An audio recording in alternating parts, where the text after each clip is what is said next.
হারুনের ভাতের hotel. DB কার্যালয়ে আসা বিভিন্ন ব্যক্তিকে ভাত খাওয়ানোর ভিডিও প্রচার করে ব্যাপক আলোচিত হয়েছিলেন ঢাকা মহানগর গোয়েন্দা পুলিশের সাবেক অতিরিক্ত কমিশনার মোহাম্মদ হারুনুর রশিদ। তার এমন কর্মকাণ্ডকে ব্যঙ্গ করে অনেকেই বলতেন হারুনের ভাতের হোটেল।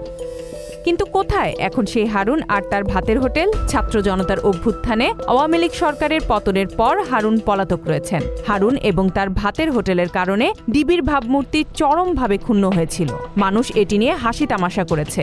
নানা বিতর্কিত কর্মকাণ্ডের মাধ্যমে ডিবির মতো একটি গুরুত্বপূর্ণ প্রতিষ্ঠানকে হারুন হাস্যরসে পরিণত করেছিলেন।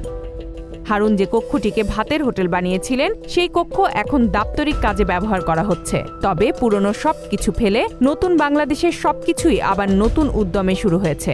ডিবির ক্ষুণ্ণ হওয়া ভাবমূর্তি পেশাদার কাজের মধ্য দিয়ে ফিরতে শুরু করেছে।